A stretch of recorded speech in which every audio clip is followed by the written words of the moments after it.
안녕하세요. 이번 영상에서는요, 제가 혼자 좀 열폭을 하게 될 것 같습니다. 하지만 굉장히 포인트 있는 영상이 될 테니까요, 꼭 한번 끝까지 들어주세요.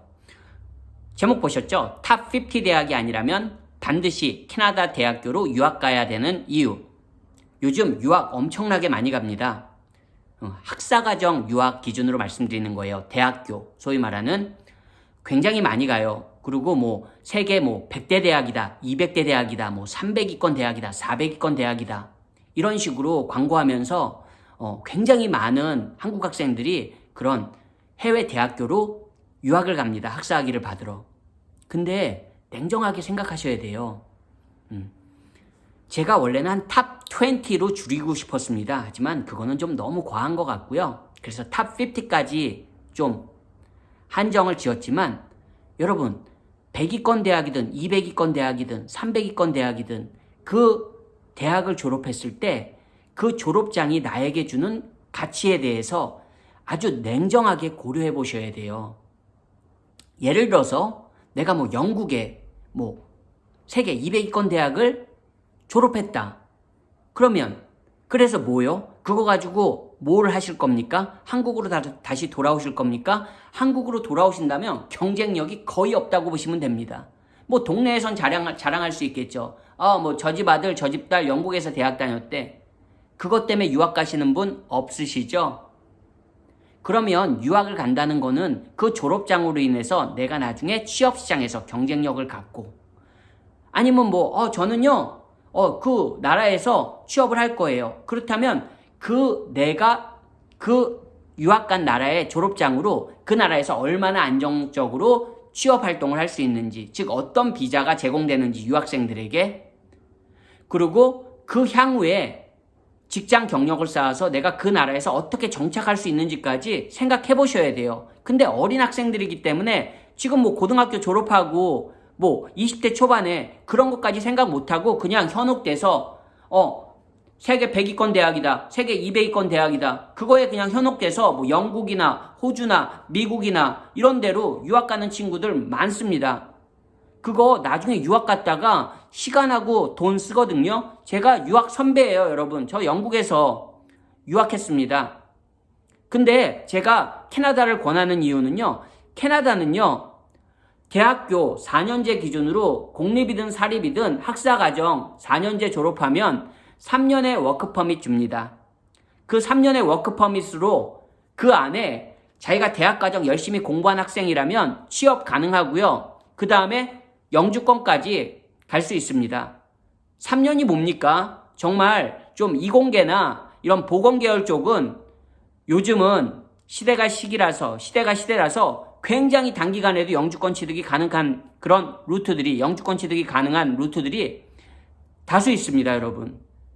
그렇게 안정적으로 유학생에게 졸업 후에도 취업할 수 있는 안정적인 비자를 주고 그 다음에 영주권까지 갈 수 있는 기회가 많은 영주권 젊은 친구들이라면 못 따는 게 이상합니다. 제대로 그 캐나다에서 대학 나오고 영주권을 못 땄다? 요즘 시기에 그거는 그 학생에 어떻게 보면 문제가 있을 수 있습니다.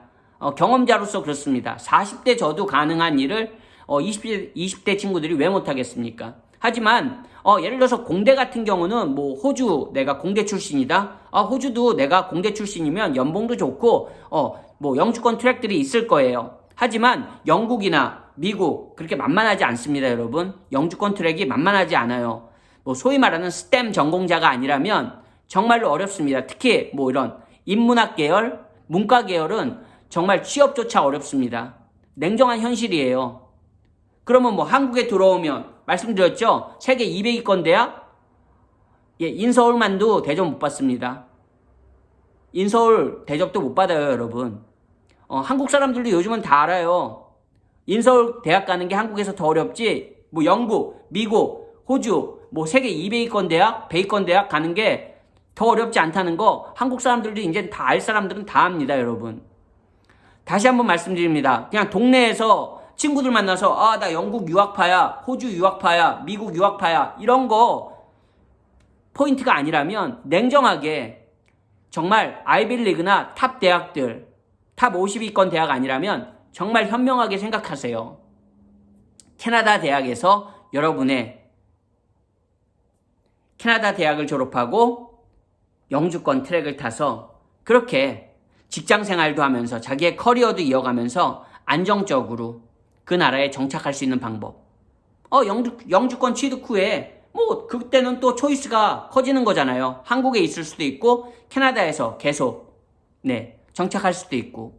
하지만 다른 곳의 대학들은 특별한 메리트가 그렇게 크지 않을 거예요. 그 나라의 유학생들을 위한 졸업 후에 어떤 비자가 주어지는지, 그리고 그 나라에서 정착할 수 있는 기회가 얼마나 큰지 냉정하게 생각해 보셔야 돼요. 제가 이렇게 열폭하는 이유 중에 하나는 제 영상 조회수 거의 없습니다. 따라서 거의 안 볼 거예요. 내 가족이나 보려나?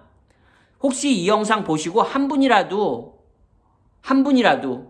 제 얘기가 도움이 됐으면 좋겠습니다. 그분 인생에.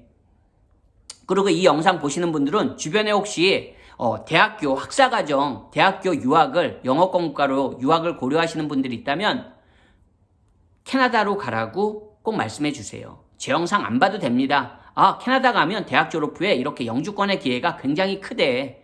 젊은 사람들에게 꼭 알려주세요. 정말 안타깝습니다.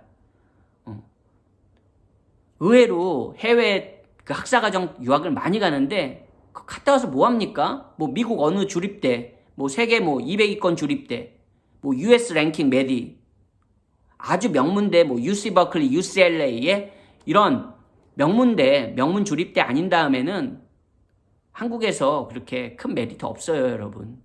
물론 아주 영어 실력 짱짱하고 전공 지식 확실하면 왜 경쟁력이 없겠습니까? 그런 친구들이라면 국내 취업 시장에서도 뭔가 선전할 수 있겠죠. 하지만 냉정하게 생각해 보셔야 돼요. 외국 생활, 대학교, 아무리 대학교 과정이라고 하지만 대학교 4년, 5년, 어학과정까지 거친다고 해서 영어가 교포처럼 되지 않습니다. 어릴 때부터 유학한 친구들 아니라면 그렇게 되지 않아요. 그 말은 경쟁력이 떨어진다는 겁니다. 현지의 취업 시장에서.